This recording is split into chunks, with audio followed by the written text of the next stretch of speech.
Good morning, everyone, and welcome to the Advanced Plans Committee meeting for Thursday, January 9th, 2025. We'd like to start out by doing a roll call. Joe Johnson. Here. Cindy Miles. John McKay. Here. Chuck Warren. Here. Hugh Nix. Here. Brian Fry. 1, 2, 3, 4, 5. We got five here and 2 absents. The second item on the agenda is the summary approval for December 12th, 2004. Does anybody have any questions, any concerns regarding the summary? If not, I'd entertain a motion. We have motion to approve in a second. All in favor signify by saying aye. Aye. Those opposed, motion passed. Item number 3 is the comprehensive plan annual review. Mr. Justin. Good morning, everybody. Justin Constantino with the Planning Department. Next slide, please. Okay, so I'm going to go over the background of the Comprehensive Plan Annual Review. This is something that we have not done in recent years, so this is kind of a new thing for both staff and probably for all of you as well. Let's go to the next slide, please. So on December 8th, 2015, the Community Investments Plan 2015 through 2035, or the Comprehensive Plan, was adopted by the Wichita City Council and subsequently approved by the Sedgwick County Board of Commissioners on January 20th, 2016. On June 4th, 2019, the Places for People Plan was adopted as an amendment to the existing comprehensive plan by the Wichita City Council, and then again adopted by the Board of County Commissioners. The Places for People Plan contains a new urban infill strategy intended to encourage population and employment growth, residential and commercial development, and reinvestment in the older, mature neighborhoods of Wichita. So essentially, it was an amendment to the existing comprehensive plan. Next slide, please.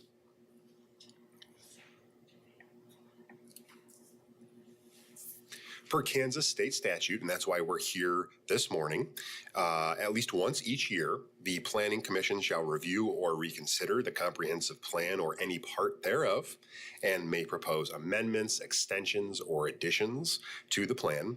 Any such amendment would follow the same process as required for the adoption of the original plan. So basically, we're here to have a discussion this morning about the comprehensive plan, take a look, and any recommended changes to the MAPC, if any, would ultimately require the same approval process as required to approve the original comprehensive plan.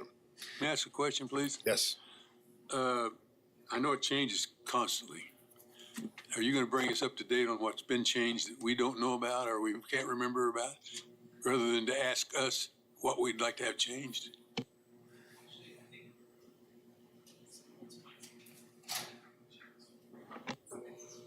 So what we'll do is, I think Justin's got some information about some of the potential upcoming changes that are proposed. As far as a list of what's been changed and how recently, I don't believe that we've got that, but that's something we can prepare for the next meeting, if that would be helpful.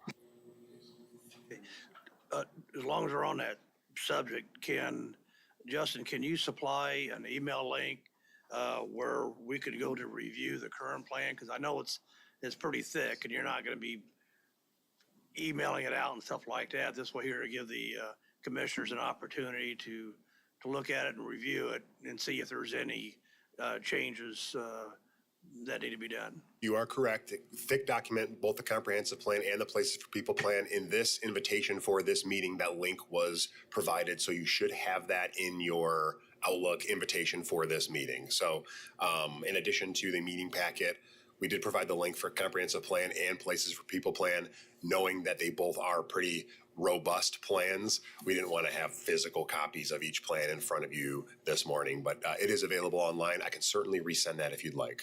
But can you also make sure that the full body commissioners, that everybody has that? Absolutely. Okay, thank you. Sure.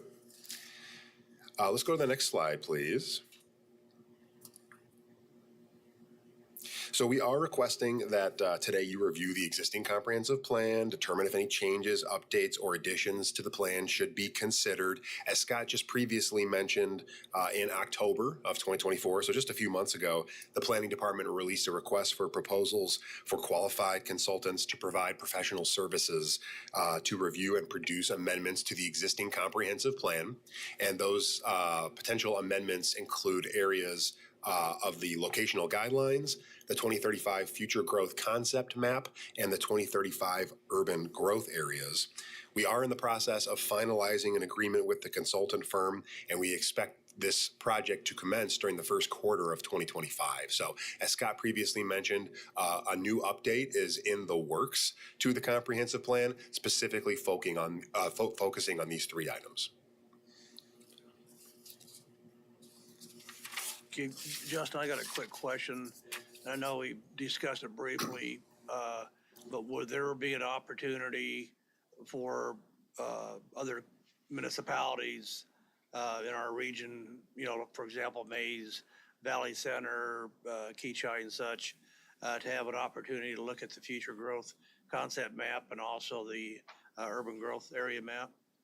Yeah, I believe that's the intent, is to involve those other municipalities early in this process. There will be a community outreach process as part of this, and the city of Wichita and Sedgwick County will certainly engage those communities. And would that be done prior to going to the full body MAPC, or? Yes, that is the intent, is to get all that hammered out early in the process and then ultimately bring a full revised comprehensive plan to the full MAPC when ready. Okay, good question. Any other questions regarding the October 2024, the new comprehensive plan changes potentially going forward? Let's go ahead and go to the next slide, please. Again, we are in the process of finalizing an agreement with the consultant firm. We'll get that started first quarter of 2025. Next slide.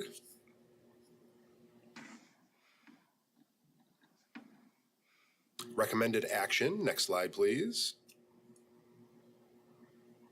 is to review and potentially recommend changes to the comprehensive plan for full consideration by the MAPC. As I mentioned before, this is something that we have not done in prior years. This is an open discussion, and it's a chance for staff to gather feedback. Essentially, it is a yearly check-in on the existing comprehensive plan and an opportunity for all of you to bring that discussion to the table. And I'll pause for any questions. Are there any questions? Mr. McKay? Question, I just have a statement. When you start going around to the 19 other metropolitan areas in the county, we've done this 2 or 3 times, and each time the big thing that comes out of it is area of influence. And so just, you know, be prepared that that's going to be your biggest, because they're going to say, leave us alone, we'll do what we want to do. Yes, sir. Absolutely. And also to that, I think the last time that this was done, there were a couple of cities that they wanted to extend their area of influence, and they actually caused it to overlap. And we were never able, through discussions, they were never able to resolve that. And so ultimately, the Planning Commission recommended to not make any changes to their urban growth area, and therefore later on to their zoning area of influence. So yeah, we do anticipate that likely will be a key part of the conversation with this, beyond that the urban growth areas leads into that zoning areas of influence. And yeah, that there will be some communities, I'm sure, that will want to expand it. I don't know that there's ever any that want to shrink it. So Is it still a mile? Is that where we ended, or up or not?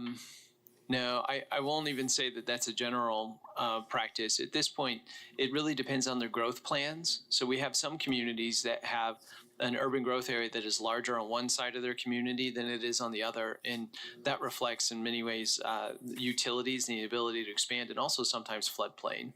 But there are some communities, I can think of one where we had the gun range, right, application a couple of years ago that came in, and their zoning area of influence really almost matches exactly with their city limits. It's not even further, like a half mile out or a quarter mile out. It's right at their city limits. So they did not have a formal opportunity to provide input. They could have through other means. No, I think ultimately, I think that project was abandoned. Yeah. Just to supplement what Commissioner McKay was referencing, Valley Center recently submitted a letter indicating that they were planning to make changes to their comprehensive plan that includes changing their area of influence. I think I forwarded that to the planning department, but maybe this is something that should also be forwarded to the entire Advanced Plans Committee, or if you guys want, to the entire MAPC. We can approve those as they come in rather than a total at one time, correct? That is correct. Yes. If you'd like, perhaps it would make sense to have Valley Center come in and do a presentation as opposed to, or maybe to have staff do an analysis of it. I've not had a chance to look at it and think about what the next step should be for that one, but if you all are interested in it, we can certainly figure out what's the best format and way to bring that forward to advanced plans. I think that'd be good. I mean, I think they want to jump the river, don't they? That's don't exactly know. what They want to jump the river they've to been the doing to west. do that for 15 years. What is the notification process? Do you just send the municipalities, their administrators, a letter of what the process that we're looking at doing? And do they have any input? And if so, do they want to schedule, a sit down or something like that? How does that, how's that process? Sure. There is a formal process for the zoning area of influence, and that's outlined in the zoning code, and I'll refer to that in just a moment. But I will tell you anecdotally what we've done in the past is we've gone to the Sedgwick County Association of Cities and made a presentation saying that this process is getting started and inviting communities to send information if they would like to see changes. We've also done letters at the same time to make them aware. And then we give them a specified time that they can turn those in, get that information submitted. Once they submit it, then staff does a review to see if there's a rationale that's provided behind their request. Does it match up with the demographics information that we're seeing? Also, does it match up with their CIP and where their infrastructure is planned to go? And then we turn around and we provide them with feedback and comments, and then ultimately there will be a staff report that's presented to advanced plans and then later to the MAPC with analysis of whether or not we feel like their request is backed up by evidence, whether we think that it makes sense. Ultimately, you all then would provide the first recommendation to the full MAPC about whether or not you think there should be changes. Okay, is there any additional comments, questions? Commissioner Warren? Last 2 or 3 years, we spent a lot of time with looking at solar panel facilities and wind turbines, and the question came up in terms of area of influence. Is that going to be a consideration as we look at this now? Will we be looking at that, and do we have everything, our ducks lined up with those issues before we go into it? I think it will be a substantive part of the conversation. I don't know that the energy around that will be quite as intense as it was while you all were doing the review of the solar code, the zoning code for solar. And the reason why is because the information that we've gotten from some of the firms that do the solar work is that really there are 3 or 4 substations that allow them to easily connect into the grid. And 2 of those, one of them is located up in the Mays-Colwich area and is already covered by urban growth areas and zoning areas of influence. There is one to the south near the Wichita-Hayesville area that there is a portion that is not in an urban growth area. Otherwise, the rest of them, my recollection is that, well, no, there's one out west by Garden Plain, to the north of Garden Plain, I believe, that's also outside of an urban growth area. But other than those, the rest of them are already in urbanized area or urban growth areas. So because there's only finite places that solar can do connections, I don't know that it will be as intense as it was during the zoning code revision discussion, but I do anticipate that it will come up because there is a solar company that has expressed interest in going into that Wichita-Hayesville area, and the presence of the Wichita urban growth area overlaps with their proposed project site. So I know that there's been conversations about should the Wichita one be adjusted to accommodate for that.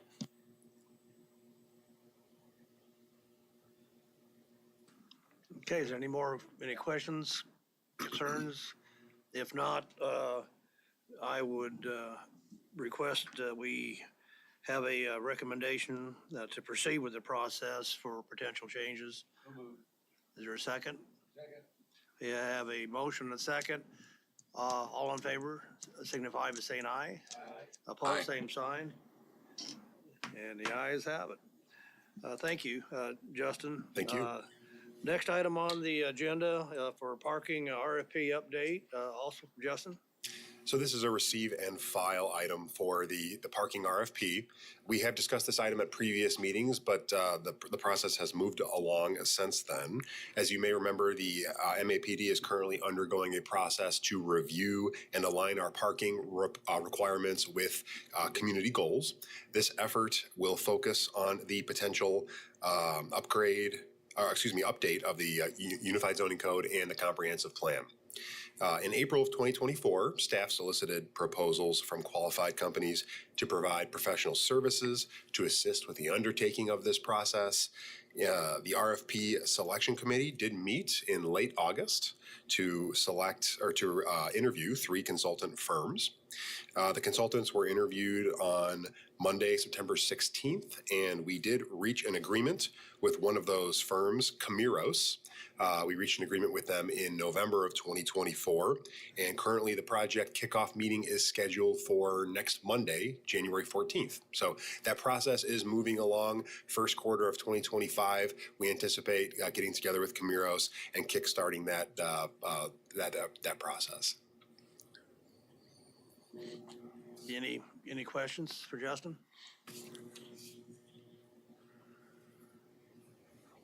Joe, do you have a question? Oh, I'm sorry, your mic was on. Okay, if not, then a recommendation on that is to receive and file. And thank you, sir. Next agenda item is agenda item number 5, College Hill Neighborhood Plan. Justin, you're up again. I have another receive and file item for you. This one is for the College Hill Neighborhood Plan. As you all are familiar, planning staff is working with College Hill neighborhood stakeholders to develop a plan for the College Hill neighborhood. This would look at future policies, programs, and infrastructure. We've been working with a 15-member steering committee since back in November of 23. The project team since then has hosted a community kickoff meeting. We have engaged businesses, schools, the development community, nonprofit organizations, all have provided input for the plan.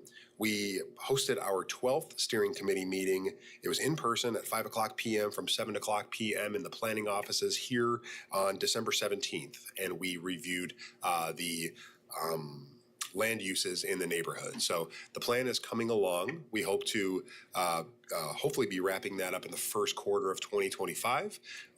There will be a significant public outreach process with that as well. There will be a public open house that will be scheduled with the final product as well. So we are looking forward to hopefully completing that soon. Any questions for Justin? Commissioner McKay? Justin, I don't remember what number item it is, but it's the Uptown Theater thing. This organization that we're talking about is mentioned 2 or 3 different times in the verbiage. And so I won't ask the question this afternoon. How am I, as a member of this group, in the group this afternoon, make a decision? You keep throwing in, well, the committee's done, and they're just a committee. They have no jurisdiction, no power, no nothing. So why do we keep throwing that in there? So, Justin, if you don't mind, I'll go ahead and jump in on that one. And I think this one comes up quite a bit because people are aware that there's a neighborhood planning process going on for College Hill. And so they think they are expressing that they feel that it's important to look to that for guidance on how to treat this individual application. The challenge that we have is that, yes, we are going through the neighborhood planning process, but we're not far enough along that we've got a plan that's even been reviewed by the public yet. So it is in development, and there are draft language that's been put together, but we don't know if it's a good fit for the community yet. We believe that the steering committee is comfortable with it and confident that it is, but we don't know, and I don't think that we'll have a strong confidence of that until we take it to an open house event and have people get it posted online and have that review. So I think people are pointing to it, they're acknowledging the importance of it, but at this point, we don't have anything concrete that we could show to you to say this is what represents the community will in that area. But this afternoon, we have to make a decision on this thing. That is correct. You are in. So I think to the point that Mr. McKay is bringing up is that, yes, people are referring to it, but at this point, I'm afraid we don't have anything that we can point to out of that plan that provides you with firm guidance to help inform your decision. So I think at this point, you are still left with as if there was not a plan, but just knowing that the planning process is taking place. Why even present it to the? Well, we will not be presenting any element or portion of that draft or plan to you as part of this zoning case. It's been referred to in the document, and that members of the public have brought it up as well, but we don't have any information. We just want to acknowledge that it's taking place, but we're not to the point where we have the info to show to you what the community will is there. Who's on the steering committee? The steering committee is an assortment of representatives from the neighborhood association. There's some businesses that are represented on that. That includes residents. Yeah, we have several business owners, especially along Douglas, that are involved in the project. Several community members. We have representatives from the neighborhood association as well. So as I mentioned before, it's a 15-member steering committee. That steering committee was appointed by the city council back in fall of 2023. So it's, as Scott was mentioning, a pretty significant assortment of representatives from the business community, the neighborhood association, and residents in the neighborhood. Okay. Mr. McKay? All I know is when they did the Delano, most people went around it, but they did the Delano thing. We went through the same process. Stuff kept coming up, and they kind of find out that what the original Delano group adopted, they changed it within 2 years because it was too strict for people to move into the area and do things. I mean, they went to the point of sending out notices to everybody that owns property in there because the majority of it was Zone B. And we own 2 or 3 pieces of property in the Delano area, and they give you a choice of leaving it the way it was zoned. And I'm sitting there with a triplex. Well, I'm not going to change the zoning. And so they went to that degree and kind of find out that didn't really backfire on them, but they did some things and hoping that you're not doing the same thing. Well, the feedback that we've heard so far is that there is interest in doing a protective overlay. What we've not heard so far is changes in wholesale zoning in the area. And this is just speaking from Scott Wadel's perspective about what we've heard so far. The good news is that we will bring to you any drafts that get developed and are ready for public dissemination, because I think it's important to get your feedback and thoughts on it so that we can share that with the steering committee. Because the more points of reference and information feedback that they receive, I think the better that their plan can be.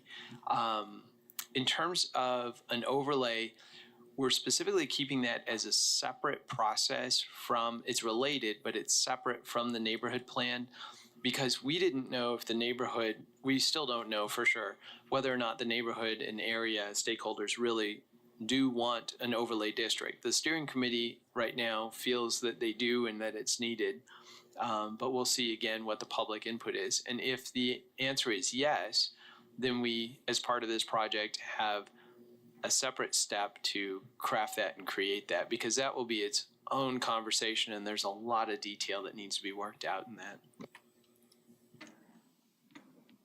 Okay, thank you. Any additional questions, comments? All right, recommended action again was to review and receive and file. So Justin, thank you. Thank you. Next, agenda item number 6, the MAPD update. Scott Wadle, please. Yes, sir. If it's okay, I won't take too long on this one. So if it's okay, I'd like to do that from here. But we've got the printed out version for you on page 2. We've got the graphs that we share at every meeting. So at the close of 2024, we had 220 cases that were non-subdivision cases. So you can see that that's not our highest amount in recent years, but it is still pretty near the top. And I think that reflects a lot of those really heavy agendas that you had with a number of cases. When we skip on over to the next graphs on page 3, you can see that we ended the year with that really high number of cases. I think that was close to 17 cases that were heard on that case. So we had some lows and we had some really intense highs. It's not anything too unsimilar to what we've seen in previous years. The bottom graph there, unfortunately, we've got quite a few years on there. I'd like to slim that down a little bit, but that's for our subdivision items. And that one as well, lots of ups and downs on that one. But in terms of where we ended up, page 4, there's the graph that shows that we ended with 69 cases, which again, this is not our highest number of cases, but is certainly a healthy number and very robust. The graph below that is the one that we've been pointing out all year, and it's just fascinating to me that you can see the number of lots that were created this year were substantially higher than what we've seen in prior years, which to me that reflects that we're seeing a lot of residential development that came through. Page 5 is the table that has the numbers. It looks like we have some numbers that still need to be completed or tabulated for the subdivision. We just didn't have that in there. But you can see the cases, the numbers that are highlighted, those are when we had non-subdivision items that exceeded what our staff could routinely handle in current plans. And so there were a number of those that happened, but we also had a fair number of them, a good stretch there where we had a number of cases that were within our capacity without creating any additional stress on the current plans, folks. So that was good. On to page 6, talking about our staffing. So in advanced plans, we do have a position that is vacant. We're also in the process of working to hire. We've actually hired a new staff person, and they will be here later on this month. Yeah, week of January 20th, I believe.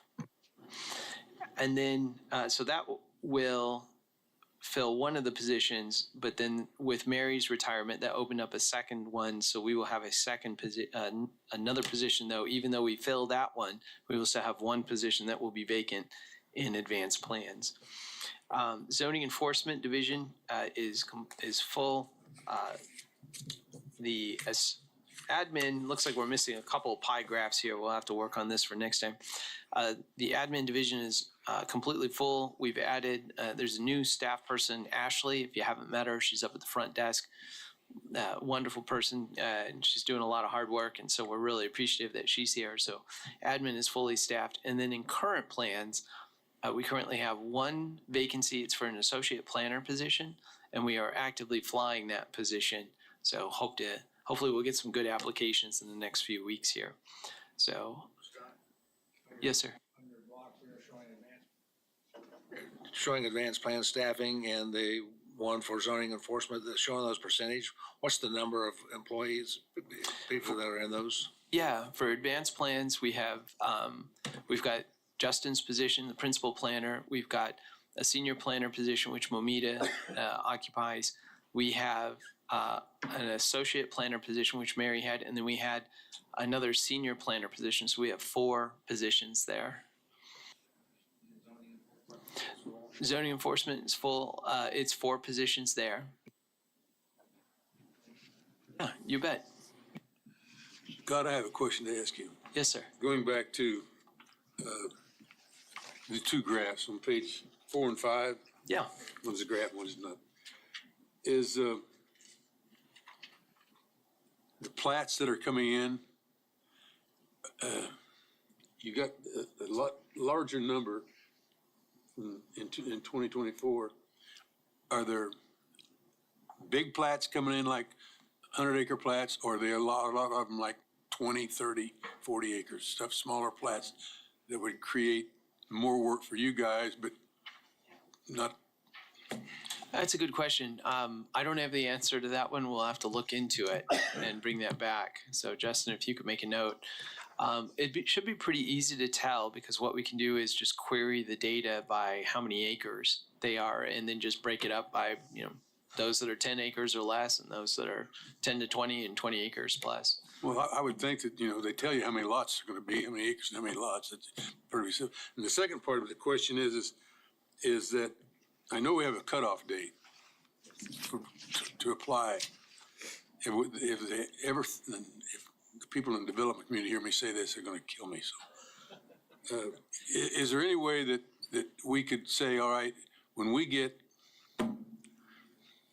12 or 5 or 9 or whatever the number might be of plats to be heard, then we'll shut it off and it goes to the next one, and they just follow in line? Because that would even out.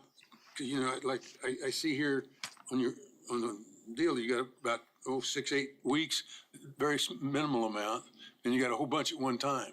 Yeah. And that goes with the building season. If you look at the yellow marks, it kind of goes with the building season. Yeah, and what we see, so there's a couple of columns. I think that's an excellent question, and it's one that I wrestle with every meeting just about. So on page 5, we've got a couple columns I'd point your attention to. The first one would be non-sub, which means non-subdivision items that go to the MAPC. Any of them that are highlighted there means that they exceeded our capacity for current plan staff to handle, which is about 10 cases. They can handle about 10 cases on a regular business cycle. When it exceeds that, then they either have to work additional hours, or we've got to draft staff from advanced plans to work on cases. One of the things that I think has been done in the past is that they would meter the number of cases that would show up, that could be put on an MAPC agenda.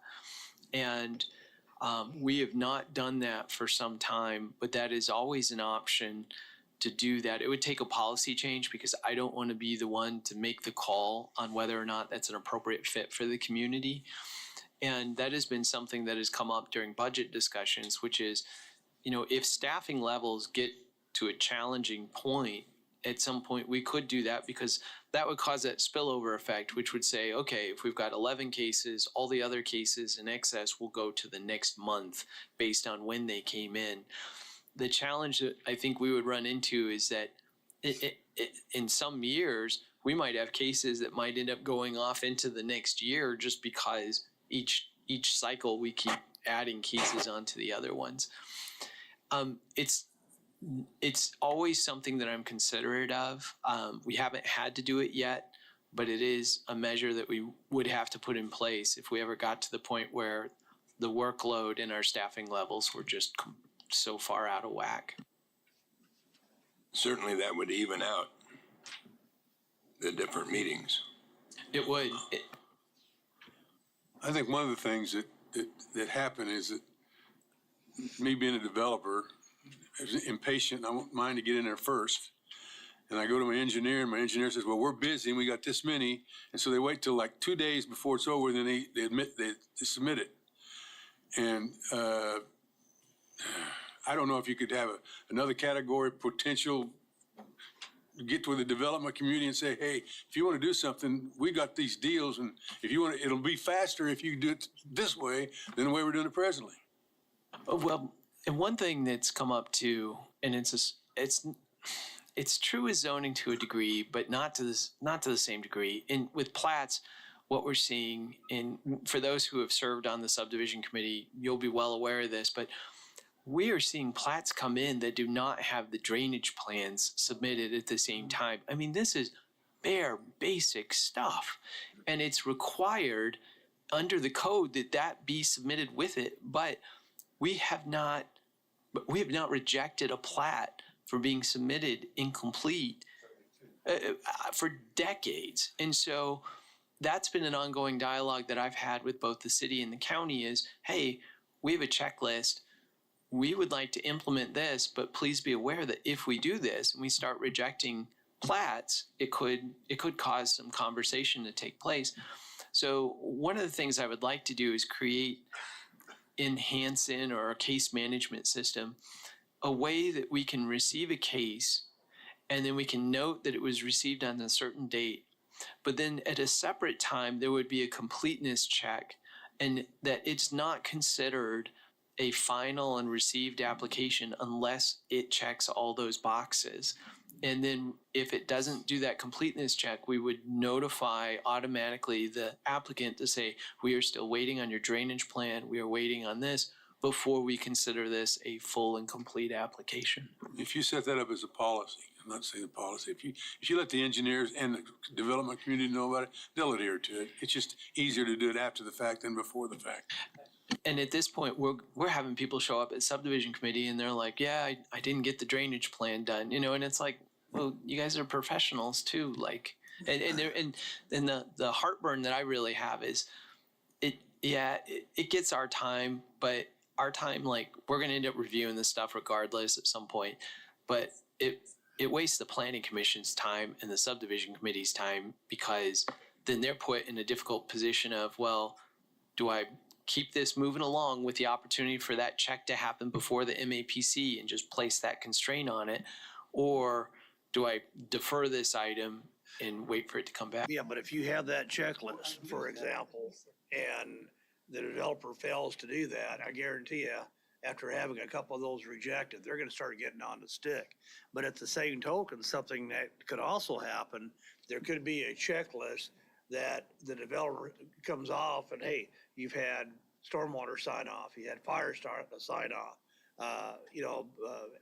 all utilities have signed off that they support this, and then bring it, then that will expedite the process of approval too.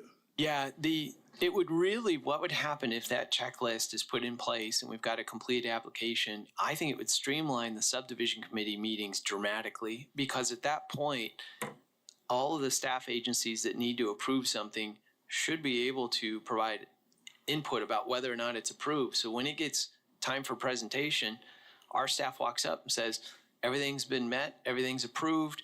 The only thing to talk about are points 1, 2, and 3 on this, maybe waivers or something that they're asking for. And for a lot of plats, if there's no waivers, there'd be no reason to really talk about it. So why doesn't that get implemented?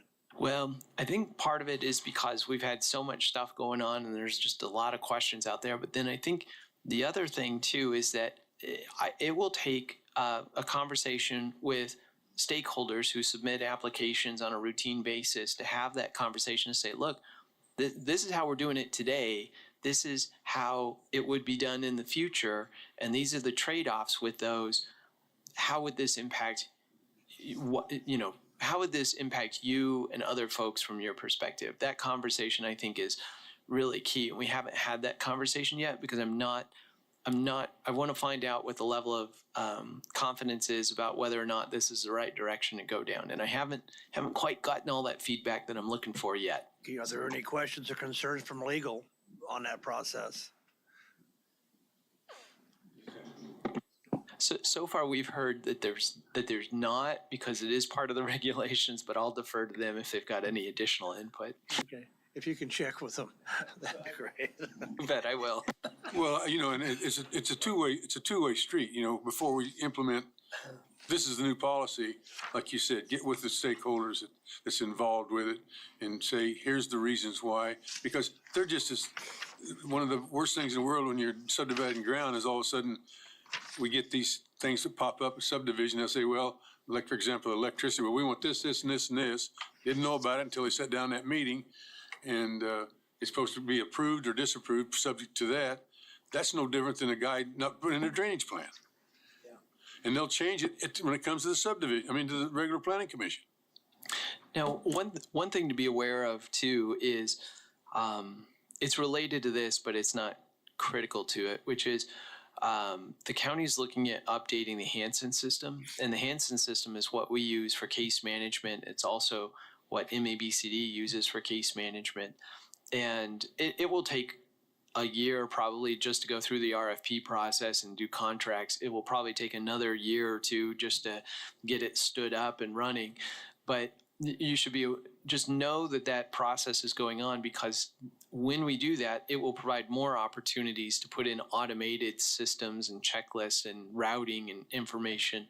I'm really hopeful that a new system to replace Hanson or upgrade it substantially will allow us to become more efficient and to be able to do these kind of things that would be helpful both for the stakeholders and for you to make sure we've got complete information for you.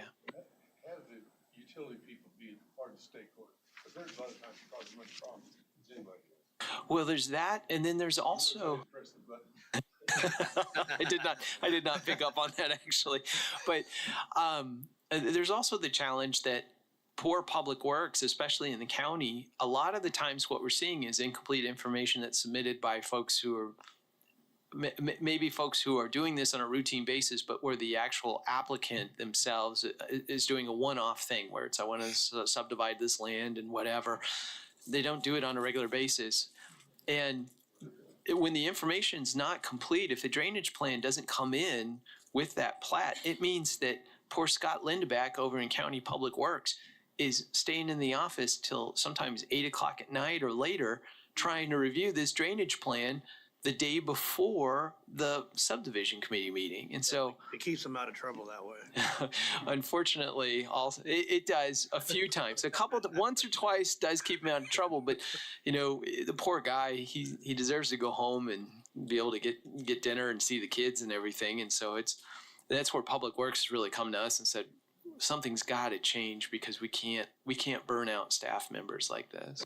Well, where I'm coming from as much as anything is that, we've had 10 years ago, we started off with the rural water districts and how they were doing things. Now we got the electric people coming on board that's wanting to do the same thing. And they live in their own world. They don't have any guidelines to what they need to do and what they got to do.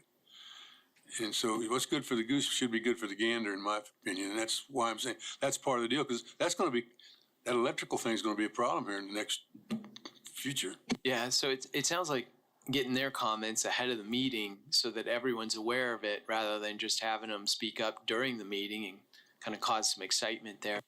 Well, like Everness now, what you do is they come in there, and what they usually do is not that much. You know that. Yeah. But when you're dealing with a complete different organization, like the rural water districts that are individual of their own, same way with the electrical co-ops that are of their own, and they, I think it's going to be a new world that people are going to have to realize. We have to deal with it. And it will be interesting too, because we have the advisory committee, which is made up of certain utilities and departments. And as Wichita expands, and as we start to get into these areas where other organizations like the rural water districts and the co-ops are providing those, the utilities, do we need to expand that, invite certain people, or how do we communicate with them back and forth? And that will be something that will evolve over time. And I'm not saying we're to that point now, but it's something to be aware of. Yeah. Yes. I would just add that if there's plans to implement that checklist, it'll require revisions to the subdivision regs, because it clearly states in the subdivision regs that a drainage plan shall be submitted to the appropriate engineer prior to or at the time of submitting the final plat. So everyone has construed that provision as saying you have up to the day of the hearing to submit the plan. But that has posed a tremendous problem that we've seen last year, so. Correct, but I'm just saying that if we implement the plan, we're gonna have to make changes and amendments to the subdivision regs, which will require governing body approvals and whatnot. There needs to be some updates and changes anyway. Yeah, exactly. May I ask why that would have to be updated? Let me finish before you try to answer a dumb question. It says clearly in there, at the date that you hear it at the subdivision committee. Does it not?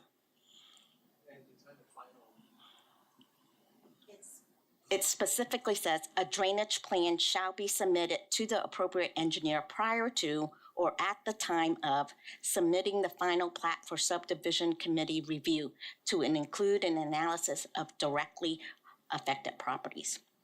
So the way I hear it, it's already there. We're just not adhering to it. Yeah, Well, I Or think not. I think people have been construing the language "or at the time of" as meaning that they have until the day of the subdivision committee meeting to submit the drainage plan. And that's what's causing the problem. So we would need to amend that, remove that, and maybe put something before it even gets to the agenda, placed on the subdivision agenda. That item has to be approved beforehand. Would that be time of application then? Or would that be too soon? I'll defer to Scott on that Yeah. one. We're getting a little bit further than where we need to be, but I'm just saying that if we're going to do it for part of the group, which is the development community, then the utility company should basically do the same thing. And you know, when we worked on the 20-year special deals a number of years ago, we sat down with the engineering firms in Wichita, and we sat down and said, now here's the proper procedure to do it. Do you know how many engineering companies followed the procedure? One. And so we were hearing those 20-year special deals 2 to 3 times. Not this committee, but a separate committee reviewing special assessments based on criteria that they all agreed to. So a lot of it's just, I hate to say this, engineers just don't do it until they have to. Let's put it that way. Mr. Chair, and I think just the point is that obviously we do need to make some updates, and not only to our policies, but also to the code, so that we're still in compliance with the code, and give some room to our staff to, have some deadlines. I just want to, in closing on this topic, maybe I would just like to say I really appreciate the conversation. We got a lot of plates in the air that we're trying to keep spinning, and this is one of those that we try and keep an eye on. It's been something that we haven't been able to focus on as much lately, but I think this conversation helps inform kind of my position and kind of how we might move forward on this. So thank you very much. And it's fun getting into the details, so I appreciate the opportunity to do that. And I think if you, given a deal for the WABA now, majority of the developers belong to WABA, and they rely on that organization to help them through the processes. So. All right. Are there any additional, because I know we got on the agenda solar and also airport, or is that from a leftover? If I could, sir, thank you. We've gotten through part of the report, but not quite all. I'm not going to go through it page by page. I will just, because we've got some updates that we maybe need to do to this, but I would highlight there's a couple things on solar. There's no updates. Nightclubs, no updates. Duplex, no updates. Public notifications. You all in the MAPC made the recommendation to the full county commission about the signs being part of the being required for applications. We, at this point, it's not scheduled yet for the BOCC. We've got some conversations that are taking place there, both among staff members especially. So I will keep you posted on when that gets scheduled. The other one to note too is that just on last Wednesday, so yesterday, at the county commission, this is something that's been in the works for a number of months. In the 2024 budgets, both the city and the county approved a 10% increase to the MAPD fees for applications. That fee increase was never actually put into place because both jurisdictions would have to approve the fee schedule separately from the budget process. There was some dialogue that took place about some statistics and analysis that we've done all the way through 2024. We had a presentation that we did to WABA in November and got some good feedback there. We've received additional feedback from WABA representatives since then. And so yesterday it was at the county commission. The county commission ultimately deferred that item. They don't have a date specific, but I just want to let you know that that's where that item is. It's not scheduled on the city council agenda yet. And so I hope to speak with city staff to find out what they would like to do especially given the action that the county took as well. So that's where we are with the fees too. And that's all I've got to provide an update on. Okay, if there isn't anything else, then thank you. We will, next item on the agenda is public comment. Having seen no one here from the public, we'll bypass that. Is there any other business that needs to be discussed? Mr. Chair, if I may, just one quick note, MAPC bylaws and BZA bylaws have been updated. That has been posted on the website, and physical copies have been placed at your desk for your record. Thank you so much for giving us copies. And there's also going to be copies for the full body MAPC at the next planning commission meeting, correct? Correct. Okay. Again, thank you so much for doing that. Much appreciated. Our next meeting would be February 13th at 10 a.m. If there's no other business, we will adjourn. We don't need a motion to adjourn, do we? Is there a motion to adjourn? Okay, we have a motion, a second. It's unanimous.